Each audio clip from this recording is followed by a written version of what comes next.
Hello, this is the TI-84 guy. I'm back with a short video that I wanted to do. I've been working with a student preparing for the SAT. We were using practice test number 10, and we came across this problem, and I thought it was a good problem to demo the power of a program that I wrote called the Quadratic Program. And so I wanted to do a video, quick video to show you kind of why I think the program is useful.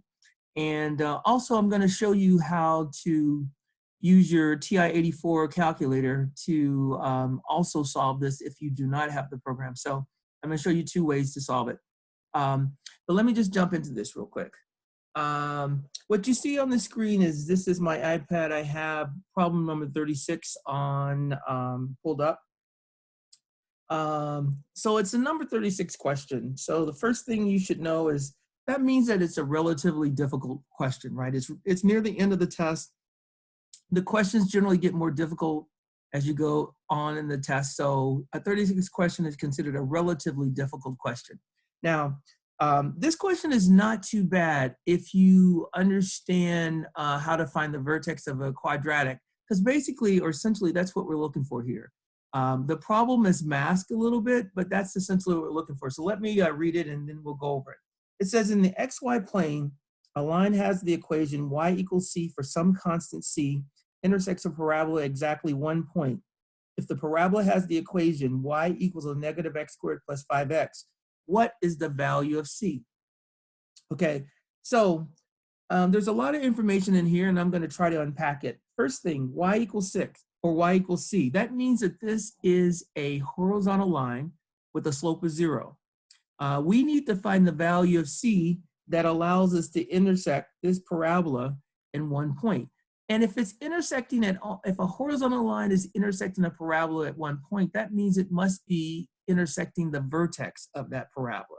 So let me try to draw this. So here's my y-axis. Here's my x-axis. All right, and here's what the parabola will look like, something like that. All right, that's a rough sketch. So now what we're trying to find is we're trying to find the value of y that allows us to hit that in one place. That's what we're trying to find. So all we need to do, or all we need to know, is that the only place that the line, a horizontal line, can intersect the vertex or the parabola is at the vertex. So all we need to do is find the x and y coordinate, and the y value is going to be the answer for C. All right, so if we can get this quadratic into vertex form, or if we can find the vertex of this quadratic, we've got the answer. So now I'm going to switch over to my calculator. So I'm going to share my calculator with you. And let me move this over a little bit and clear all of this out. All right, so very first thing, we're here at the home screen. We're going to press the program key. My program is called Quadrate. Go to option 5, press enter. And the first prompt that you're going to see is going to say, what is the input of the quadratic function that you're dealing with? In our case, we are dealing with the standard. So we choose option 1, and then we type in the coefficients. So it'll be a -1 for A, it'll be a +5 for B, and since there is no constant, we put a 0 in there. Boom. Now, what we want to do is they're saying we want to put it in a different form. We're going to put it in the vertex form. So we're going to choose option 2, and it puts it into the vertex form. So it took this input and converted it to this output, and it put it in the vertex form. So the vertex for this problem is 5/2 or 2.5, and the y coordinate is 25/4 or 6.25. This is our answer. That's the answer to this question. Now, I'm going to show you how to do this if you do not have the program. First thing I'm going to do is I'm just going to enter the quadratic in a -x squared plus 5x, and then I'm going to graph it. Zoom 6, and that's what the quadratic looks like.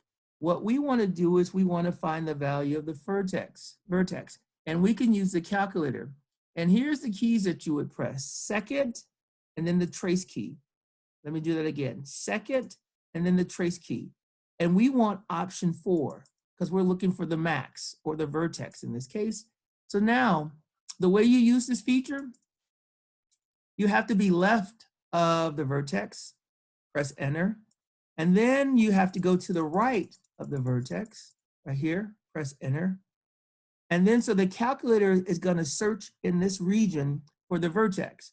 And all you got to do is press enter, and then it'll find it. So if you look at this, this says 2.50000018 is the x coordinate, and the y coordinate is 6.25. Now, just so you understand, the calculator is always trying to find the exact value of the coordinates, but it seems to struggle when it comes to the x coordinate. It tries to find it through this iterative process, and sometimes it's not exact. But you should know that when it has 2.50000018, that basically that means it's at 2.5, right? You should know that. That's how the calculator works. The y coordinate, on the other hand, it's almost always accurate. There's no rounding or anything. It usually finds it exactly. So it's 6.25. That's what we're looking for in this problem. And just to show you that that's what we're looking for, I'm going to go down to y2 and I'm going to put 6.25 in there. And then we're going to look at the graph. And what you're going to see is it's a horizontal line. It intersects right here. Now, if we want to check it, we can find the intersection, second trace, and then we're going to use option 5 for intersect. Press enter 3 times, 1, 2, 3, and it tells us that the intersection for these two graphs is at 2.5 and 6.25, which is what we expected anyway. Now, as you can see, when you're using the calculator and the functions, it doesn't give you exactly the x coordinate. It gives you something really close, and it's still easy to find the answers, but just understand that. My program, on the other hand, is going to give you the exact values for the x coordinate and the y coordinate, which is one of the reasons I'm recommending it. If you'd like to get a copy of this program, here's what you need to do. First, make sure you subscribe to my channel. Secondly, if you could, like the videos, because more likes equals more views, and I'm trying to reach more students, as many students as I can. And third, please send me your email address. Make sure it's spelled properly. There's been a couple of people who have sent me requests for programs, but they've misspelled their emails, and so I've struggled to get the programs to them because the emails are incorrect. So make sure if you're asking for this program that you send me your email and it's spelled correctly. Other than that, that's it for this video. Stay safe. And I know with all the coronavirus and all that stuff going around, since you're staying inside, this is a great opportunity to brush up or study for the SAT. I'm using this opportunity to create some videos that I've wanted to create for a while now. So I'm going to take this opportunity and stay inside and get some of those things done. I will talk to you hopefully soon.